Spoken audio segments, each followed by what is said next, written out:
بسم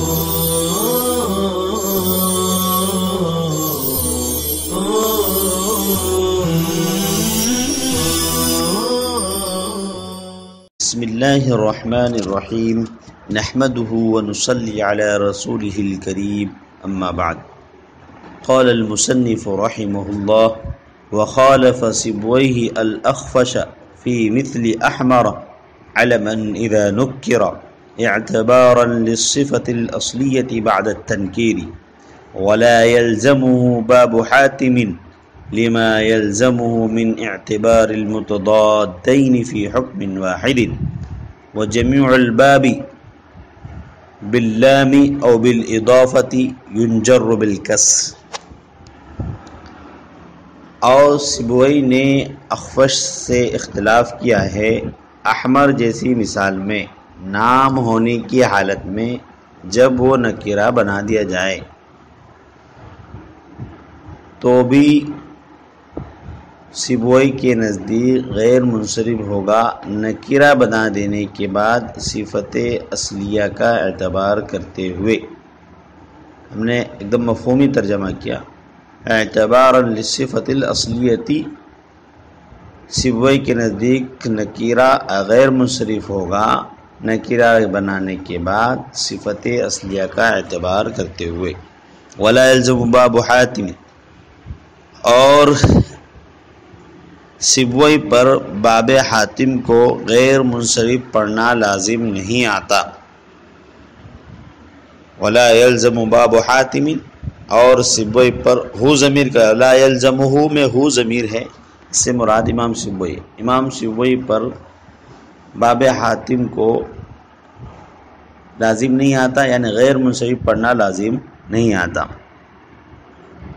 لما يلزم من اعتبار المتضادين في حكم واحد، لما میں لام تعلیلیہ ہے، ما مصدریہ ہے، اس میں اس کا ترجمہ کرتے ہیں کیونکہ اس صورت میں ایک ہی حکم کے اندر دو متضاد چیزوں کا اعتبار کرنا لازم آئے گا، یعنی پیچھے سے ترجمہ ہو رہا ہے کیونکہ اس صورت میں ایک ہی حکم میں فی حکم واحد، ایک ہی حکم میں متضادین دو متضاد چیزوں کو اعتبار کرنا لازم آتا ہے۔ اور سارا باب یعنی تمام غیر منصرف، اور جمیع الباب، اور سارا باب یعنی تمام غیر منصرف لام کے ساتھ یا اضافت کے ساتھ کسرہ کے ذریعے جر دیے جاتے ہیں۔ طلبہ عزیز، قبل اس کے کہ ہم عبارت مقروءہ میں بیان کیے گئے مسئلے کو ذکر کریں، سب سے پہلے ہم امام اخفش کی تعین کر لیتے ہیں کہ امام اخفش کا مصداق کون ہے۔ عام طور پر کتب نحو میں اخفش کا نام آتا ہے تو اس سے تین حضرات مشہور ہیں۔ ایک اخفش کبیر ہے جو امام سیبوئی کے استاد ہیں، جن کا نام ابو الخطاب عبد الحمید ابن عبد المجید، یہ اخفش کبیر کہلاتے ہیں اس لیے کہ امام سیبوئی کے استاد ہیں۔ اور ایک امام اخفش صغیر ہیں جو امام سیبوئی کے شاگرد ہیں، جن کا نام ابو الحسن سعید ابن سعدہ، یہ اخفش صغیر یعنی امام سیبوئی کے شاگرد۔ اور ایک اخفش اوسط ہے درمیانی، جو امام سیبوئی کے ہم عصر ہیں اور امام مبرد کے شاگرد ہیں، اور ان کا نام ہے ابو الحسن علی ابن سلیمان۔ لہذا جب بھی علم نحو میں امام اخفش کا نام آ جائے تو ضرور ان تینوں حضرات میں سے کوئی ایک مراد ہوتا ہے۔ رہی یہ بات کہ یہاں پر کون سے مراد ہیں امام اخفش سے، تو امام اخفش سے امام سیبوئی کے شاگرد مراد ہیں، یعنی اخفش صغیر مراد ہیں ابو الحسن سعید ابن سعدہ۔ اب عبارت کے مفہوم کو سمجھیے کہ ماقبل کے اندر مصنف نے جو قاعدہ بیان کیا تھا وما فیہ علمیۃ مؤثرۃ اذا نکر صرف، یعنی وہ اسماء جو غیر منصرف ہوتے ہیں علمیت کے مؤثر ہونے کی وجہ سے، اگر ان اسماء کو نکرہ بنا لیا جائے تو وہ منصرف ہو جائے. یہ قاعدہ بیان کیا. یہ قاعدہ جمہور نحات کے یہاں یہ متفق علیہ ہے. البتہ یہاں پر علامہ ابن حاجب نے وخالف سبوی والی عبارت لا کر اس بات کی طرف اشارہ کر دیا کہ مذکورہ ایک صورت میں امام سبوی نے امام اخفش سے اختلاف کیا ہے، اور امام اخفش کا جو مسلک ہے وہ جمہور کا مسلک ہے. تو ہم یہ بھی کہہ سکتے ہیں کہ امام سبوی نے جمہور سے مخالفت کی. تو ایک طرف امام سبوی ہیں اور ایک طرف جمہور ہیں، اور جمہور کی ترجمانی کرنے کے لیے امام اخفش. اور مثل احمر، احمر سے مراد ہر وہ غیر منصرف ہے جس میں ایک سبب وصف اصلی ہو، جیسے احمر، اصفر، اور دوسرا سبب کوئی اور ہو. جیسے احمر، اصفر، اس میں ایک سبب وصف ہے اور دوسرا سبب وزن فعل ہے.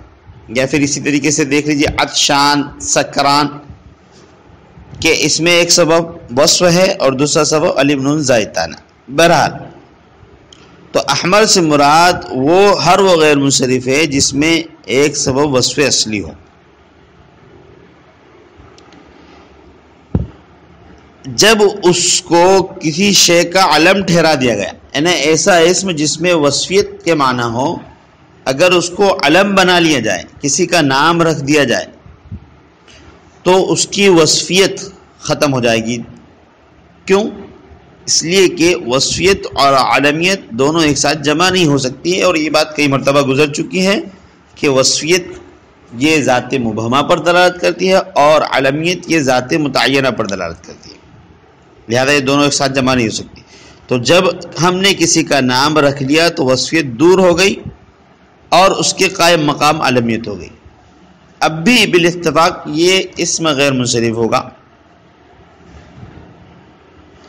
کہ احمر، آپ نے کسی کا نام رکھ لیا تو وصفیت ختم ہو گئی، لیکن اب بھی غیر منصرف ہوگا. کیوں؟ اس لیے کہ اس میں علم اور وزن فعل پایا جا رہا ہے. لیکن جب اس کو علمیت کے بعد نکرہ بنا دیں گے، احمر کو وصف تھا، علم بنا لیا گیا، ابھی بھی غیر منصرف، لیکن اب اس کو نکرہ بنا دیا گیا، تو اس صورت میں اختلاف ہے، آیا وہ غیر منصرف ہی رہے گا یا منصرف ہو جائے گا. تو خلاصہ یہ ہوا، جیسے کہ ہم نے بتایا کہ وما فیہ علمیت مؤثرۃ اذا نکر صرف میں جو قاعدہ بیان کیا گیا، اس قاعدے کی ایک صورت میں اختلاف ہے، اور وہ صورت یہ ہے کہ اگر کسی اسم وصف کے ذریعے کسی کا نام رکھ دیا جائے، پھر نام رکھنے کے بعد، جیسے احمر، نام رکھنے کے بعد اس اسم کو نکرہ بنا دیا جائے تو اس کا کیا حکم ہوگا. تو سبوی جو استاد ہیں کہتے ہیں کہ نکرہ بنانے کے بعد بھی وہ غیر منصرف رہے گا، کیونکہ علم ہونے کی وجہ سے جو وصفیت دور ہو گئی تھی وہ نکرہ بنانے کے بعد لوٹ آئے گی، اور دوسرا سبب وزن فعل موجود ہے، اس لیے وہ غیر منصرف ہے. اس لیے کہ علمیت کے ہوتے ہوئے وصفیت نہیں آ سکتی تھی، تو وصفیت کو معنی تھی علمیت، جب علمیت ختم ہو گئی تو وصفیت جو اصل تھی وہ لوٹ آئے گی، اور دوسرا سبب وزن فعل ہے، لہذا یہ غیر منصرف ہو.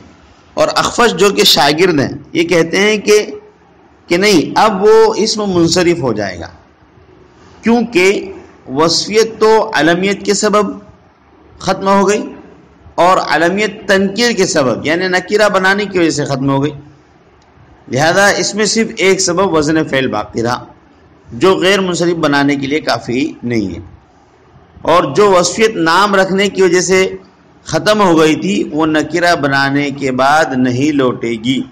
اس لیے کہ قاعدہ ہے الساقط لا يعود، جو ساقط ہو چکی ہے وہ لوٹ کر نہیں آتی، بلا ضرورت اس کو واپس نہیں لائیں گے. اور یہاں ضرورت بھی نہیں ہے، اس لیے کہ اسماء میں اصل انصراف ہے، منصرف پڑھنا ہے.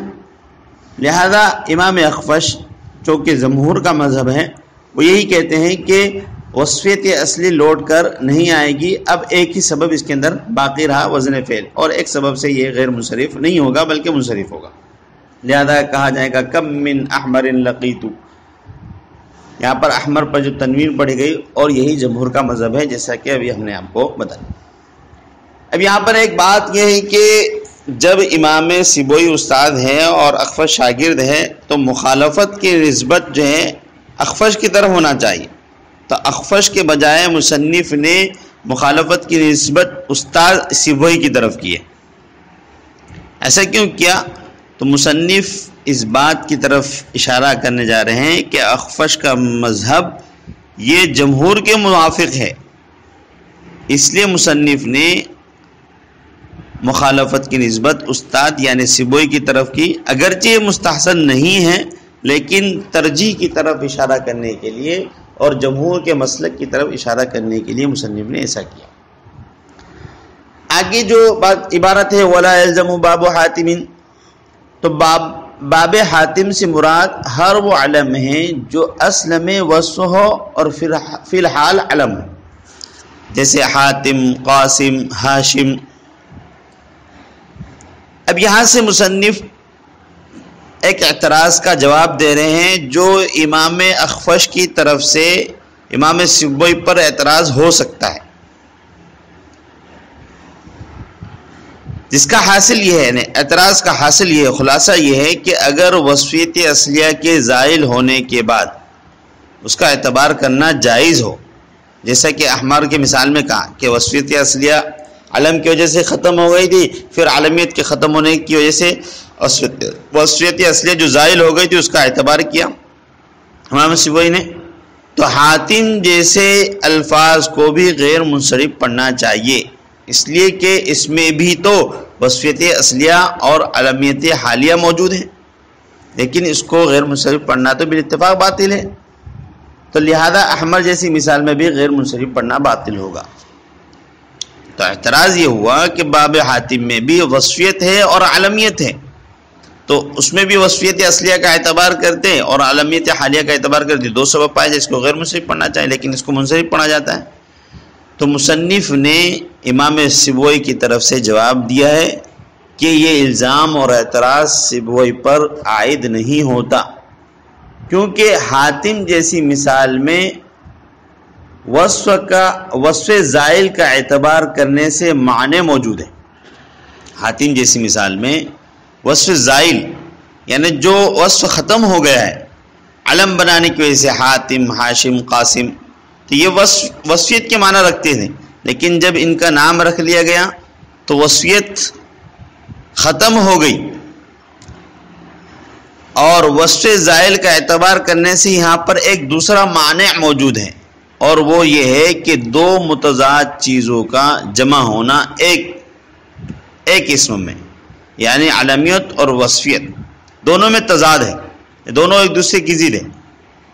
لہذا ایک ہی حالت میں دونوں کو اعتبار نہیں کیا جا سکتا. کیوں؟ وہی بات جو بات کئی مرتبہ گزر چکی ہے کہ وصفیت یہ ذات مبہمہ پر دلالت کرتی ہیں اور علمیت یہ ذات متعینہ پر دلالت کرتی ہے. تو دونوں کے اندر منافرت ہے، تنافی ہے، دونوں ایک دوسرے کی ضد ہے. لہذا یہ نہیں ہو سکتا ہے کہ ان دونوں کو ایک حکم یعنی غیر منصرف بنانے میں اعتبار کر لے.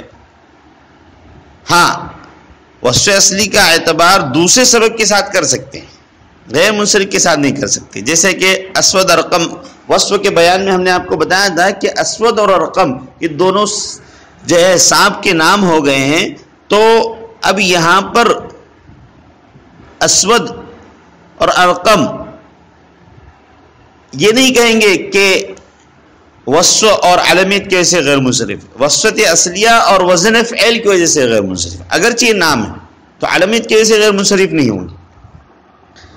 تو بہرحال جواب کا خلاصہ یہ ہے کہ امام سیبوئی پر اعتراض لازم نہیں آتا، اس لیے کہ یہاں پر وصفت اصلیہ اور علمیت حالیہ دونوں کو ایک ساتھ نہیں مان سکتے، اس لیے کہ دونوں ایک دوسرے کی ضد ہے.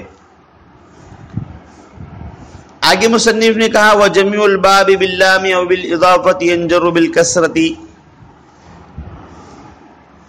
اس عبارت میں علامہ ابن حاجب نے ایک قاعدہ بیان کیا، ایک دوسرا قاعدہ بیان کیا کہ ما قبل میں غیر منصرف جو پوری تفصیل سے گزرا ہے، اگر اس پر الف لام داخل ہو جائے یا وہ مضاف ہو جائے کسی اسم کی طرف تو اس کو حالت جری میں کسرہ دیا جائے گا۔ غیر منصرف کی تمام ابواب یعنی پورا باب،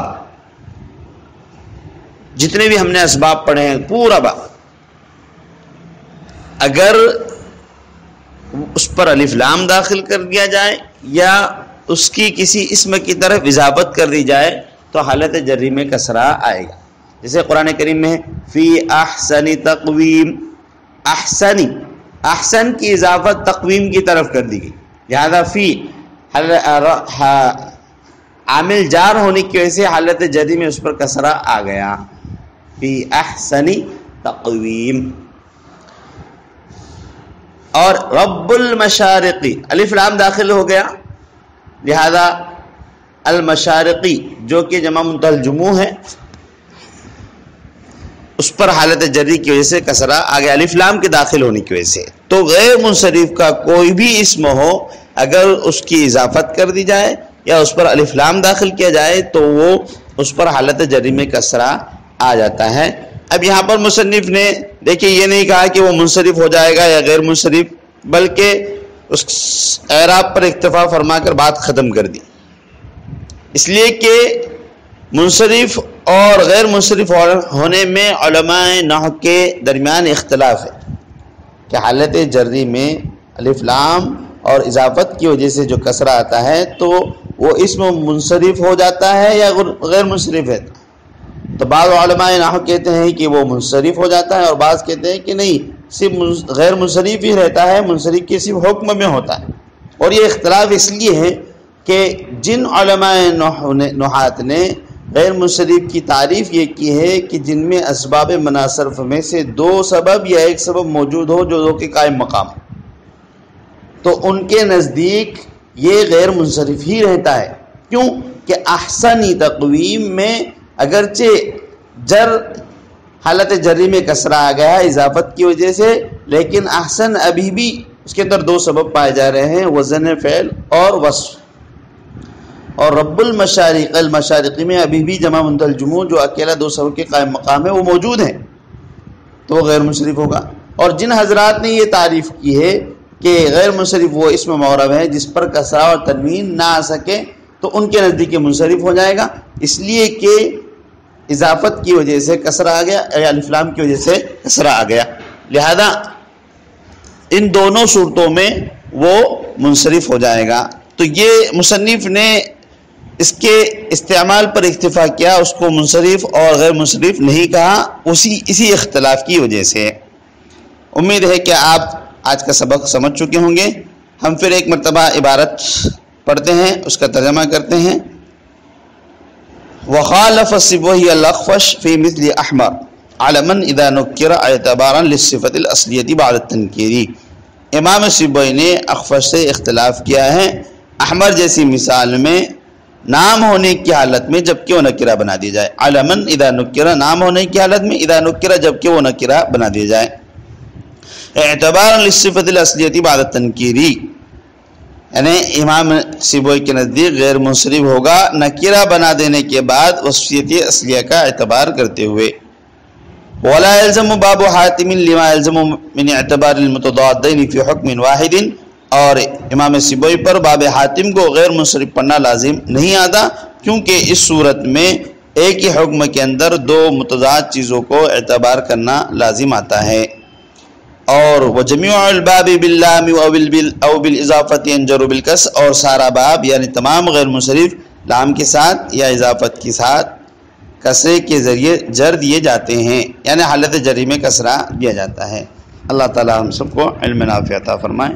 صلی اللہ تعالی علی خیر خلق محمد وعلی آلہ وصحبہ اجمعین۔